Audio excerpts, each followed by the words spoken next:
오늘은 룻기 3장 말씀을 통해서 또 함께 은혜 받길 원합니다. 1번 문제 같이 읽어봅니다. 시작. 나오미가 룻에게 너를 위해 안식할 곳을 구하여 행복하게 살게 하겠다는 뜻이 무엇이냐 하는 것입니다. 1절 말씀에 보면 룻의 시어머니 나오미가 그에게 이르되 내 딸아 내가 너를 위하여 안식할 곳을 구하여 너를 복되게 하여야 하지 않겠느냐 그랬어요. 자, 여기서 너를 위하여 안식할 곳을 구해서 행복하게 살도록 해줘야 되겠다 하는 이게 무슨 뜻일까요?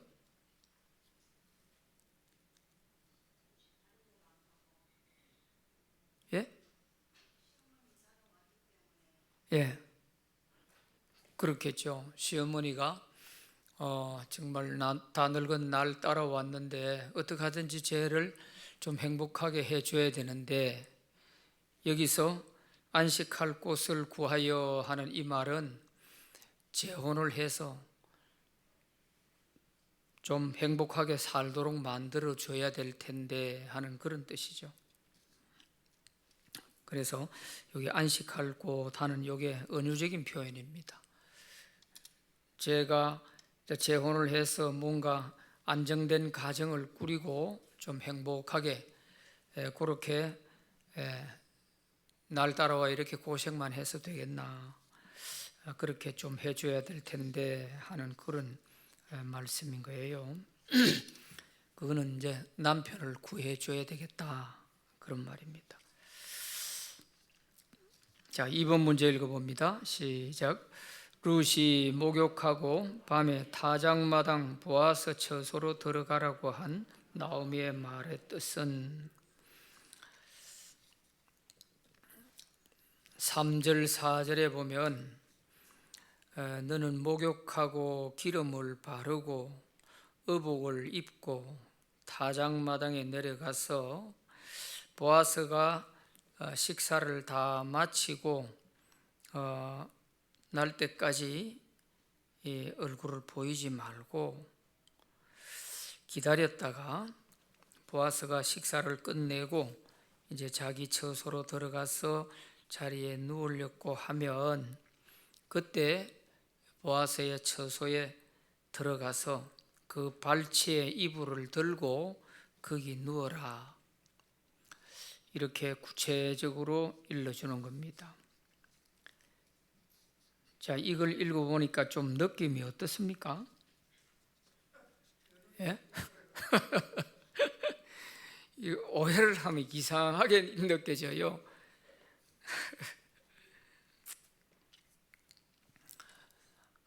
이것은 나오미가 보아스한테 아이고 그러면 그냥 네가 가서 보아스를 유혹해봐라 그런 뜻이 아니에요. 그런 뜻이 아니고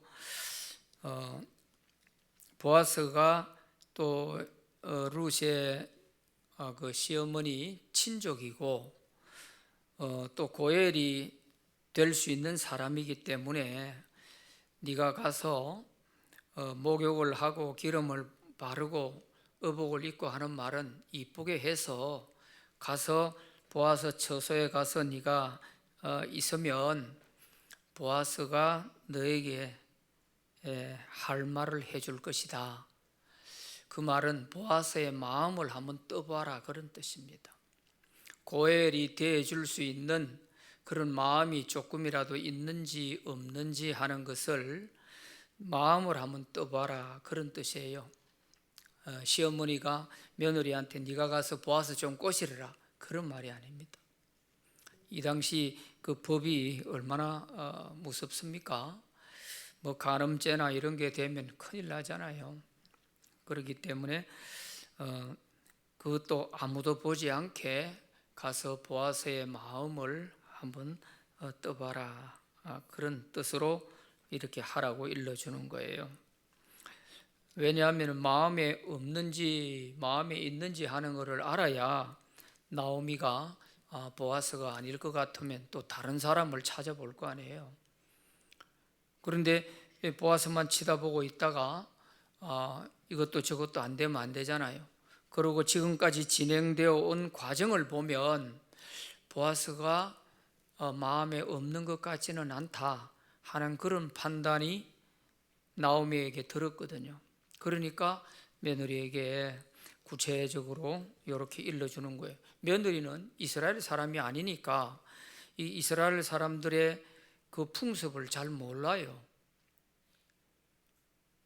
아마 상식적으로 자기가 생각하더라도 생전 모르는 사람, 또 그것도 가까이 해본 적이 없는 사람 침소에 들어가라, 그 처소에 들어가서 이불 자락을 덮고 거기에 누워라 한다는 이 말은 좀 룻으로서도 이해하기가 어렵다 하는 생각은 들었을지 몰라요. 그렇지만 시어머니가 이 이스라엘 사람들의 풍습은 잘 알고, 그러니까 시어머니 시키는 대로 이제 룻이 하게 되는 거죠. 만약에 이 룻이 좀 자기 생각이 또 앞섰더라면은 아마 애금문이 했을 거예요. 무슨 시어머니가 이런 얘기를 다 하시나? 나를 어떻게 하려고 이렇게 하라고 하나? 잘못해가지고 끌려 나가지고 돌에 맞아 죽으면 어떡하나? 이게 간단한 문제가 아니거든요. 대단히 위험한 일이란 말이에요. 그래서 그 마음을 한번 떠보라. 보아스가 마음이 없는 것 같으면은 이거 어떤 사람이 여기 들어와 있어 하면서 쫓아냈을 건데 일이 잘 진행이 돼 가지고 다행입니다. 그래서 여기 처소로 들어가라 하는 말은 보아스의 마음을 한번 테스트를 해보라 그런 뜻입니다. 그리하면 그가 네 할 일을 너에게 알게 할 것이다. 이 말이 바로 보아스가 마음에 있는지 없는지, 보아스가 마음에 있다면 너에게 내가 네 원하는 대로 내가 고해를 대주겠다든지 아니면은 안 된다든지 그렇게 네 할 일을 이야기해 줄 것이다 그런 말입니다. 그가 내 할 일을 너에게 알게 하리라. 4절에 그 말씀이 대단히 의미가 있는 말이에요.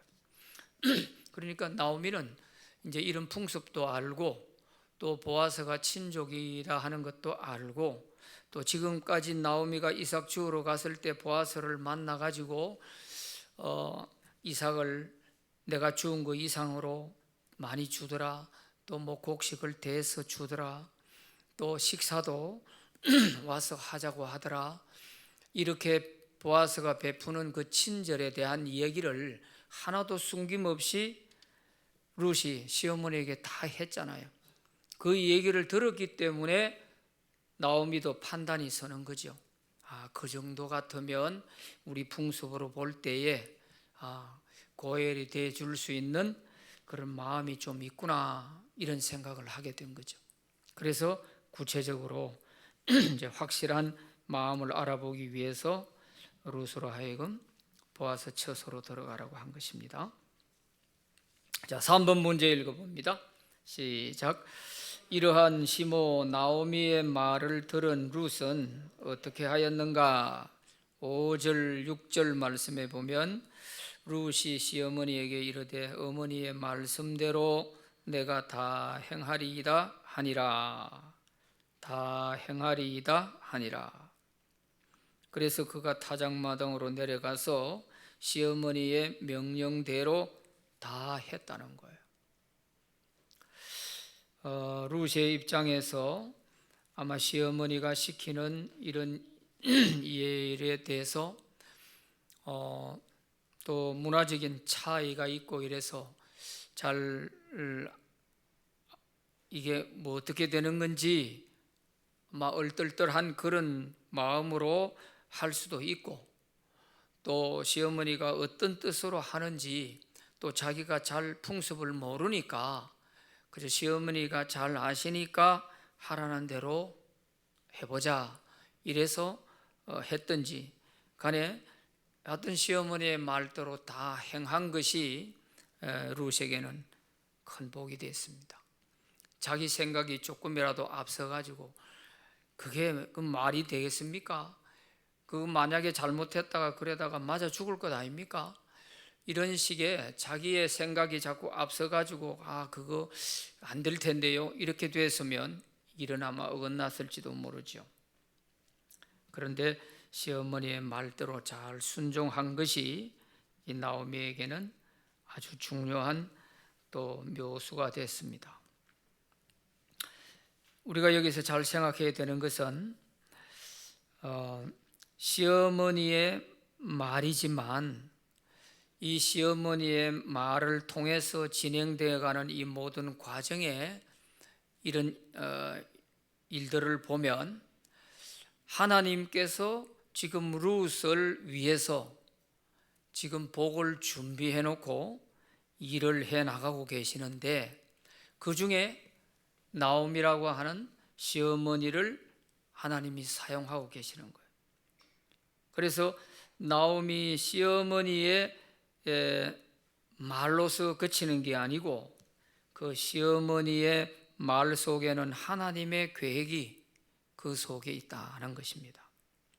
그래서 시어머니를 통해서 하나님께서 룻에게 베풀어 주실 그런 은혜를 하나하나 이제 알게끔 이렇게 해 주는 거죠.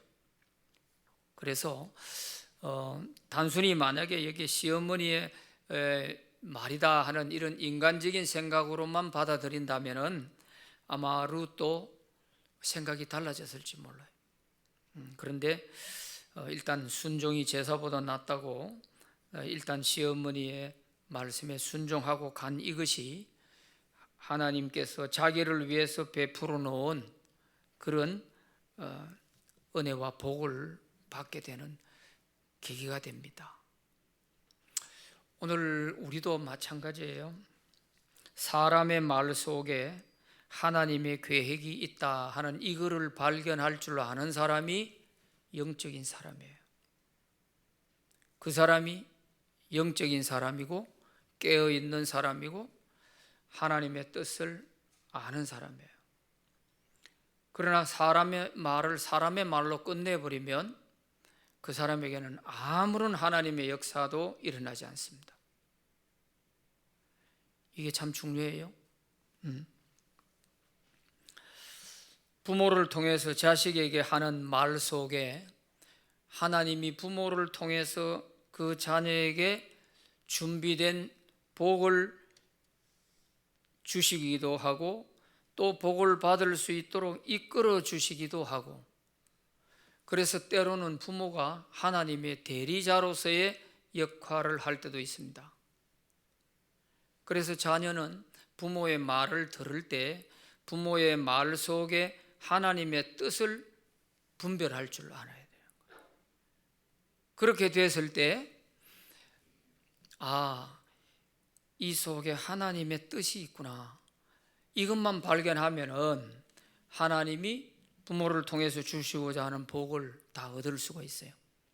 그런데 부모 말이 잔소리처럼 들려버리면 거리가 멀죠. 거리가 멀어요. 우리가 한창 사춘기 때 이럴 때 아이들을 키워보면 그렇잖아요. 부모가 분명히 좋은 바른 얘기를 해주고 지 앞길을 위해서 가장 자기를 사랑하고 바르게 이끌어줄 부모가 하는 얘기 아닙니까? 그런데 그때는 한사코 머리부터 흔들어 놓고 보잖아요. 그러니까 이제 많이 고생하고 빙빙 돌아서 이래서 나중에 이제 철이 들고 그때 가서는 후회를 많이 하게 되고 그렇잖아요.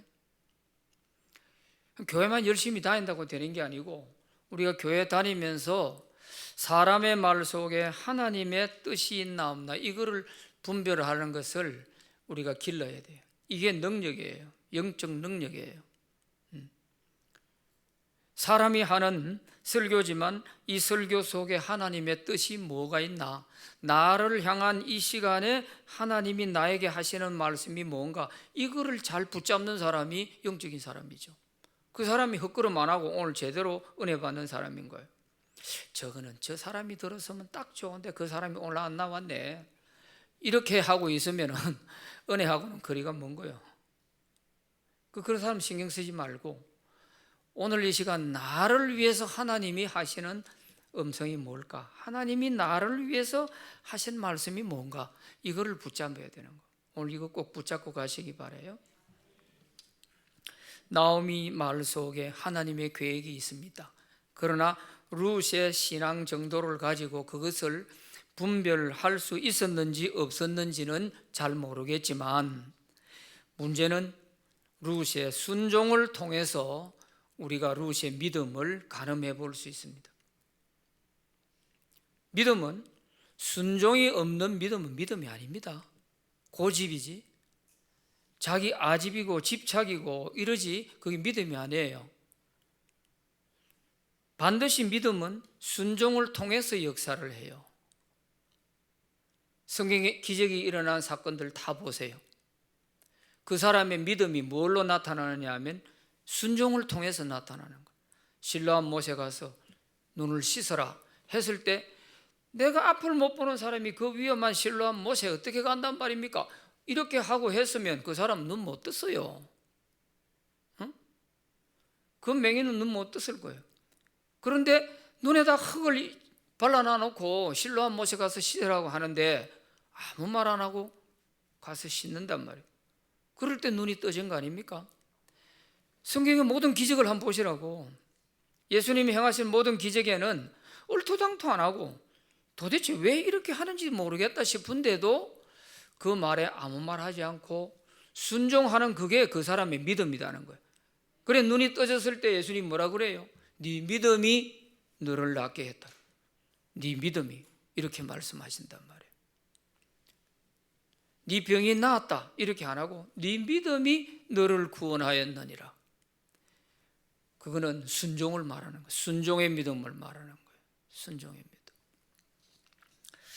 그래서 이 룻의 믿음을, 이 시어머니의 말, 자기로서는 여러 가지 좀 조마조마하는 마음, 두려운 마음, 혹시라도 내가 잘못돼서 이거 큰일 나는 거 아닌가, 이런 얼마나 불안한 마음도 있었을 거 아니에요. 보아스가 보통 사람 아니잖아요. 이 베들레헴이 유지란 말이에요. 유지. 대단한 사람이라고. 그런데 그 발치에 가서 누웠다가 완전히 개망신당하는 거 아닌가? 왜 그런 생각이 없겠어요? 더군다나 자기는 외국 여자 아니에요.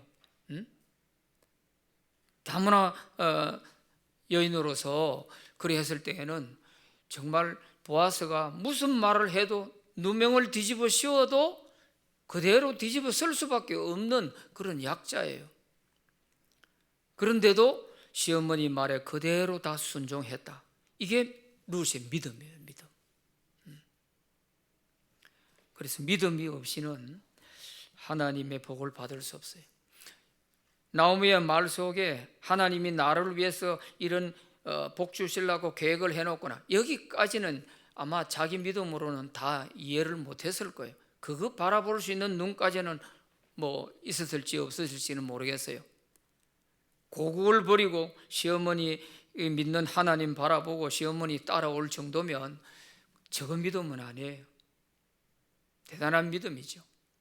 그러나 하나님의 계획을 바라볼 수 있는 이것까지는 됐는지 안 됐는지 모르겠지만 그의 순종으로 봤을 때는 룻이 어느 정도 시어머니의 말이 좀 뭔가 감이 잡혔는지 몰라요.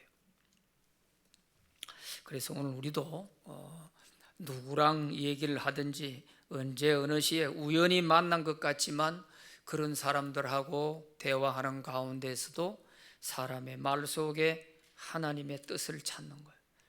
오늘 내가 우연히 지나가다 이 사람 오래간만에 만났는데 이 얘기를 하다 보니 하나님이 이 사람을 나에게 왜 만나게 했는지 알겠네, 이런 생각이 들 때가 있죠. 막상 만나보니까 이 사람이 영적으로 지금 많이 헤매고 있구나, 이래서 내가 이 사람을 좀 교회로 이끌으라고 하나님이 이 사람 나에게 만나게 해주셨구나, 이렇게 하나님의 계획을 딱딱 발견할 줄 아는 이 사람이 영적으로 깨어있는 사람. 예수 믿을 사람을 옆에 갖다 붙여주는데도 오래간만이요, 내 바빠서 가야 돼요, 이런 사람은 전혀 생각이 없는 사람이죠. 그냥 우연으로 끝나버리잖아요. 그러나 그런 모든 우리의 일상사중에는 하나님이 나를 왜 그런 사람 만나게 하고 왜 이런 이야기를 듣게 하고 하는지, 그런 속에서 우리가 하나님의 뜻을 찾아낼 수 있기를 바랍니다. 자, 4번 문제 읽어봅니다. 4번 문제 시작. 보아스가 자기 발치에 누워있는 룻을 보고 놀랄 때 룻이 무엇이라 했는가? 자, 9절 말씀에 보면 이르되 네가 누구냐 하니 대답하되 나는 당신의 여종 룻이오니 당신의 옷자락을 펴 당신의 여종을 덮으소서. 이는 당신이 기업 물을 자가 됨이니이다. 이게 참 중요한 말입니다. 얼른 보면은 야, 이 룻이야 보니까 이거 앙큼하다요, 이렇게 생각하면은 자기 마음이 좀 삐딱한 거예요. 그래 보면 안 되고 요 말이 어떤 뜻이냐 하면 당신의 옷자락을 펴서 당신의 여종 나를 덮으소서 하는 말은 당신이 나에게 정말 기업 물을 자로서 고엘이 좀 돼 줄 수 있겠습니까? 하는 이런 말이에요. 이게 룻이 보아스를 꼬실기 위해 가지고 유혹하는 그런 말이 아니에요. 그 이유를 해놨잖아요. 이는 당신이 나에게 기업 물을 자가 되기 때문이라는 거예요. 이 기업 물을 자가 고엘이라고 했죠. 우리가 앞 시간에 배웠지 않습니까? 고엘. 그래서 이제 마음을 떠본다는 거죠. 보아스가 정말 룻에게 고엘이 되어 줄 수 있는 마음이 있는지 없는지 이제 룻이 바로 직설적으로 물어본 거예요. 그 물어보는 말이 상당히 좀 은유적인 표현으로 당신의 옷자락을 펴서 당신의 여종을 덮으소서, 이런 표현을 쓴 거죠. 이게 상당히 완곡어법으로 이렇게 해놓아서 그런 것입니다. 자, 이렇게 룻이 이렇게 아주 지혜롭게 이렇게 말을 하니까 보아스가 얼른 알아듣는 거예요.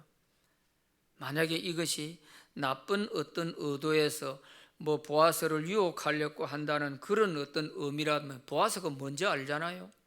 얼른 눈치채고 이상한 게 왜 들어와서 하면서 아마 쫓아냈을 거예요. 그런데 룻이 하는 이쁘게 하는 요 말이 무슨 뜻인지를 보아스가 금방 아니까 이 룻의 요청에 대답을 하게 됩니다. 그래서 나에게 고엘이 되어 주세요 하는 그런 뜻이에요. 당신이 나에게 기업 물을 자가 되기 때문입니다. 참 멋진 표현이에요. 자, 5번 문제 읽어봅니다. 시작. 룻에 대하여 보아스는 어떻게 칭찬하였는가? 자, 이렇게 얘기하는 룻에 대해서 보아스가 그 의도를 알고 먼저 룻의 마음을 또 편안하게 해주기 위해서 칭찬을 합니다. 만약에 거기에서 심각한 표정을 짓고 이렇게 하면 룻이 아마 굉장히 불안하고 또 놀랐을 거예요. 그런데 그 룻의 말의 의도를 보아스가 알았기 때문에 그래서 룻에 대해서 룻의 마음이 기쁘도록 칭찬을 해주는 거예요. 그게 10절 말씀이에요. 자, 10절 같이 읽어봅니다. 시작. 그가 이르되 내 딸아, 여호와께서 내게 복 주시기를 원하노라. 네가 가난하건 부하건 젊은 자를 따르지 아니하였으니 내가 베푼 인애가 처음보다 나중이 더하도다. 네가 베푼 인애가, 근데 인애라는 말은 사랑을 말합니다. 네가 베푼 그 사랑이 처음보다 나중이 더하도다 그랬어요. 처음에 베푼 인애는 무엇이고 나중에 베푼 인애는 뭘까요? 응?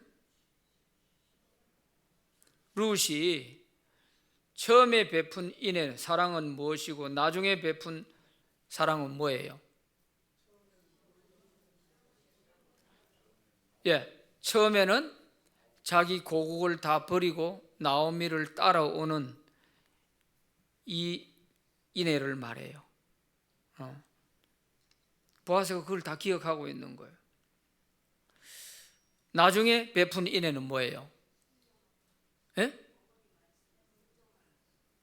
그렇죠? 베들레헴에 와가지고 이삭 주어가지고 시어머니를 잘 봉양하는 이것을 말해요. 나중에 베푼 인애예요. 인애. 그래서 정말 네가 하나님 바라보고 따라왔다고 하지만 그래도 아무 바라볼 거 없고 얻을 것도 없고 희망도 없는 다 늙은 시어머니 하나 따라와가지고 이렇게 지극정성으로 시어머니 모시고 있는 거 내가 다 알고 있다. 그리고 우리 마을 베들레헴 사람들이 다 알고 있다. 그렇게 그 11절에 가서도 그렇게 얘기하잖아요. 네가 현숙한 여인이라는 거 우리 이 베들레헴에서 다 알고 있다. 이렇게 칭찬을 해주는 거예요. 그리고 내 딸아 그랬어요. 내 딸아. 이 좀 표현이 이상하잖아요. 그런데 이렇게 할 만한 이유가 보아스는 나오미 남편 엘리멜렉과 나이가 비슷해요. 그렇기 때문에 굉장히 나이 차이가 많죠. 룻하고는. 그래서 또 그런 위치에 있기도 하고요. 그래서 내 딸아 이렇게 하는 것이니까 좀 이상하다 이렇게 생각할 건 없어요. 그리고 여호와께서 너에게 복 주시기를 원한다. 내가 너에게 복 줄게가 아니고 하나님께서 너의 그 착한 그 믿음과 또 베푼 인애에 대해서 하나님이 너에게 반드시 복 주실 거야. 그러면서 네가 가난하건 부하건 젊은 자를 따르지 아니하였다 하는 요 말이 중요해요. 요 말은 어디하고 연결이 되느냐 하면 앞에서 보아스가 이삭 주우러 온 그 룻에게 이런 말을 한 적이 있죠. 2장 8절에 가서 보면 보아스가 룻에게 이르되 내 딸아 들으라 이삭을 주우러 다른 밭으로 가지 말며 여기서 떠나지 말고 나의 소녀들과 함께 있어라 그랬죠. 요 말입니다. 그러니까 가난하건 부하건 젊은 자를 따르지 아니했다. 보아스가 한 얘기도 잘 새겨 듣고 자기 밭에서 떠나지 않고 계속 이삭을 보아스의 밭에서만 주었고 또 이 얘기를 보아스가 이런 얘기를 하더라 하고 집에 와가지고 시어머니에게 룻이 또 다 얘기했잖아요. 그러니까 시어머니도 그 얘기를 듣고 얘야 그 말이 맞다. 네가 다른 밭에 가지 말고 꼭 그 보아스의 밭에 있는 것이 좋겠다 하고 시어머니도 그래 일러줬어요. 그 22절에 가서 보면 2장 22절에 나오미가 며느리 룻에게 이르되 내 딸아 너는 그의 소녀들과 함께 나가고 다른 밭에서 사람을 만나지 아니하는 것이 좋으니라 하는지라 그랬어요. 이렇게 나오미도 감이 잡히잖아요. 보아스가 저 말을 하는 뜻이 어떤 뜻인지 하는 것을 나오미도 대충 감을 잡는 거예요. 그러고 며느리한테도 그래 그렇게 하는 게 좋겠다 그랬는데 룻이 그 말을 잘 마음에 새기고 다른 밭으로 안 갔어요. 만약에 뭐 눈에 보이는 이삭 조금 더 주겠다고 이래가지고 이 밭에 저 밭에 막 돌아다니고 하다 보면 그 밭에 추수하는 젊은 자들이 있잖아요. 그러면 무슨 일을 당할지도 모르는 것이고, 또 자기가 또 마음이 좀 흔들려 가지고 젊은 자를 따라갈 수도 있잖아요. 아직 내가 청춘이 만리 같은데 여기 와서 늙은 시어머니 한 번 보고 살기는 참 어렵고, 젊은 사람 하나 잘 만나 가지고 시어머니를 모시더라도 재혼을 해서 이렇게 모시면 안 되겠나, 이런 생각도 할 수 있죠. 그런데 이 보아스가 하는 그 말의 의도를 나오미도 얘기해 줬기 때문에 룻이 이 말을 잘 마음에 새기고 있었던 거예요. 이 중요한 거예요. 이게 보아스로 하여금 나에게 고엘이 되어 주세요 요청을 하는 것 못지않게 자기 자신도 고엘을 맞이할 수 있는 그런 자격을 갖춰야 되잖아요. 자기는 그런 자격이 없이 해프게 막 떠돌아다니면서 보아스 같은 사람 고엘 되어 달라, 좋지 않은 소문이 그 베들레헴에 다 났다면은 저 집 며느리가 온 밭을 다 쏟아라 다니면서 지금 저러고 있더라, 이런 소문이 났으면 보아스가 이런 말 했겠어요? 이런 말 안 하죠. 아마 발치에 누웠던 거 아마 차 내버렸을 거예요. 얼른 나가라고 쫓아냈을 거예요. 니 들어보니까 질이 안 좋더라. 이렇게 되면은 보아스가 뭐 때문에 룻을 가까이 하겠어요? 그래서 요 한마디 한마디들이 참 중요한데, 룻은 이런 문화적인 부분을, 이스라엘 사람들의 이런 풍습들을 잘 모르지만, 그러나 자기를 그래도 제일 아껴주고 지금까지 하나님을 믿게 해주고 이렇게 함께 해왔던 그 시어머니가 하는 얘기라면 곧이곧대로 다 듣고 순종하는 거예요. 이게 룻이 복받는 비결입니다. 그냥 뭐 맹해가지고 그래 순종하는 게 아니에요. 믿음이 있으니까 순종하는 거예요. 왜? 믿음의 시어머니가 하는 말이니까 그대로 믿어도 내가 손해볼 거 없다. 이것은 단순히 베들레헴에 와서만이 아니고 모압에 살 때에, 시어머니와 같이 한 집에 살 때에 시어머니가 그만큼 며느리들에게 잘해줬다는 거죠. 며느리의 마음속에 시어머니 말이라면 콩이 파치다 해도 우리가 믿고 따를 수 있습니다, 이런 게 돼 있었기 때문에 룻이 따라온 거예요. 그냥 되겠어요? 하나님 믿는다는 시어머니가 어찌 저렇게 표독스럽게 저렇게 독하게 할고, 아마 이런 인상을 받았으면 가자고 해도 안 왔을 거예요. 밤에 도망을 가도 갔지. 안 그렇겠어요? 그러니까 이것이 우리 믿는 사람이 하나하나 이렇게 우리가 인간관계를 맺어간다는 이것은요 참 중요한 겁니다. 신뢰가 항상 바탕에 깔려 있는 거죠. 자, 이렇게 해서 보아스가 룻을 아주 마음이 기쁘게 이렇게 칭찬을 해 주었습니다. 칭찬을 해 주었습니다. 자, 6번 문제 읽어봅니다. 시작.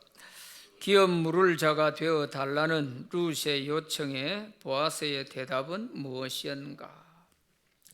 이제 이렇게 칭찬을 해주고 난 후에 분명히 룻이 나에게 고엘이 되어 주세요 했잖아요.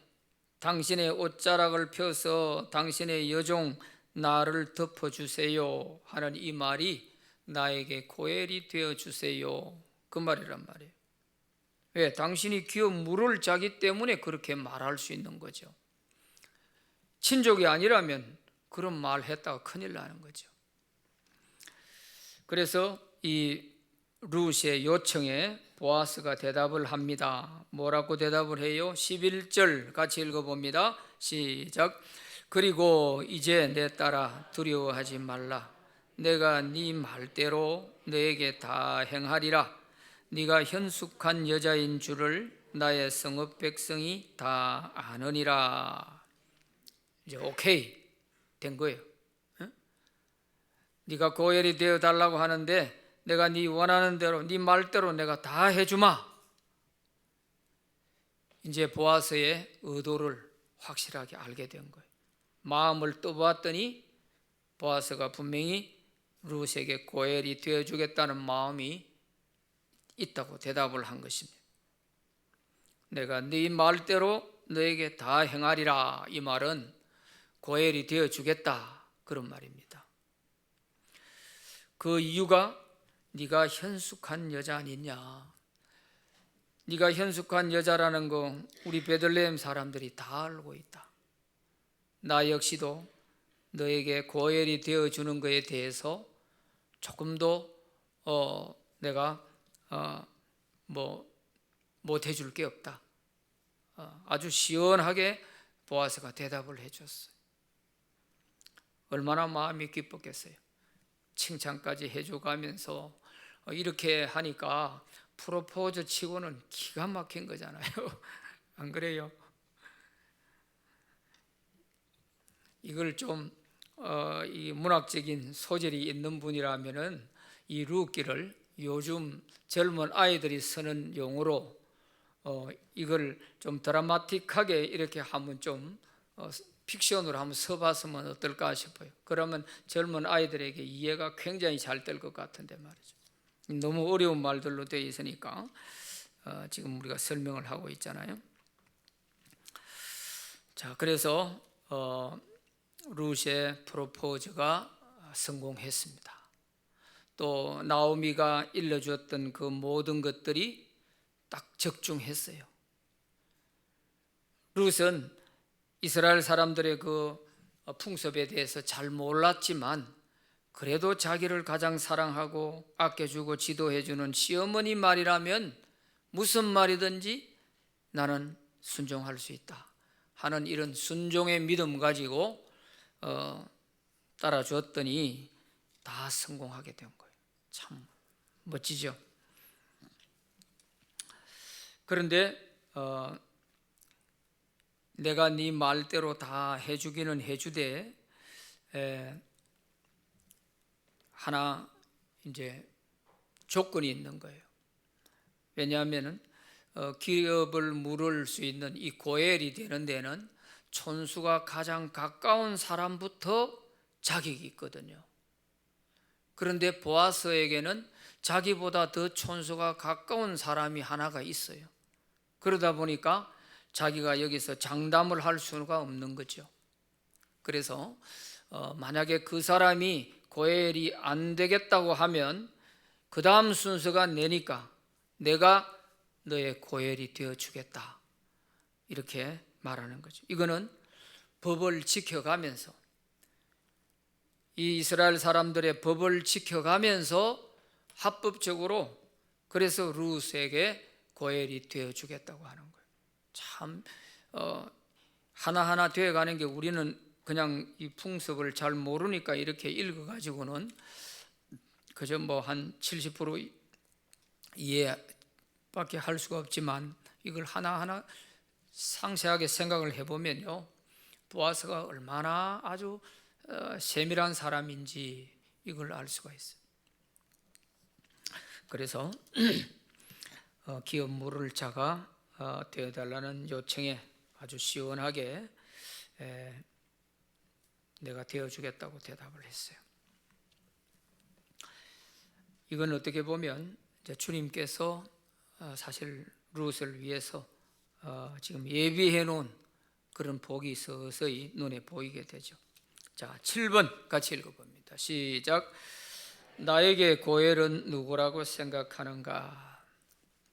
룻에게는 보아스가 이제 고엘이 되어 주겠다고 했어요.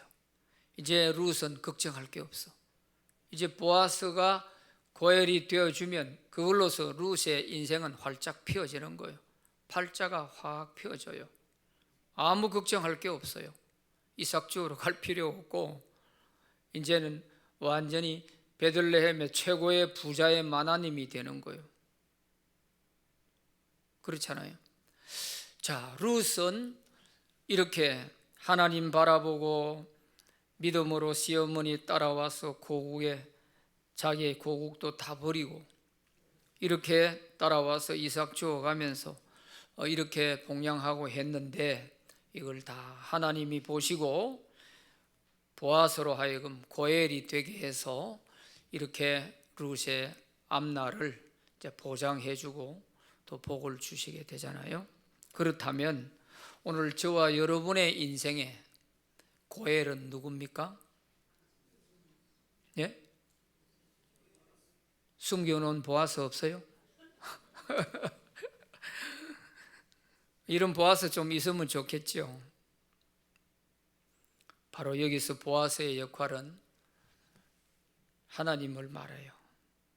고엘 대신 하나님, 우리의 영원한 고엘은 하나님이세요. 고엘의 역할이 뭐였다고 했죠? 우리 앞 시간에 배울 때 고엘의 역할이 뭐라고 그랬어요? 친족으로서 만약에 가난해가지고 빚에 잡혀져서 노예가 되어 있다면 그 가까운 촌수 따져가지고 그 사람이 돈을 지불하고 노예에서 해방시켜줄, 그거를 대신 풀어줄 수 있는 이런 역할을 하고, 또 땅이 빚에 넘어가 가지고 있으면 그 땅도 고엘이 다시 돈을 지불하고 되찾아주고, 또 생계에 어려움이 있을 때 돌봐주고 하는 이런 모든 나에 대한 모든 것을 다 책임지고 돌봐주는, 이게 고엘입니다. 그러니까 바로 하나님이 우리의 고엘이 되시는 거죠. 우리가 죄의 포로가 되어 있을 때 우리의 죄값을 아들을 보내서 예수님이 다 지불하게 하고 우리를 다시 하나님의 자녀로 되찾아오게 하시고, 우리에게 경제적인 문제 또 어떤 문제 다 주님이 책임지고 고엘이 되어 주시잖아요. 이런 점에서 영원한 우리의 고엘은 바로 하나님이시다 하는 것입니다.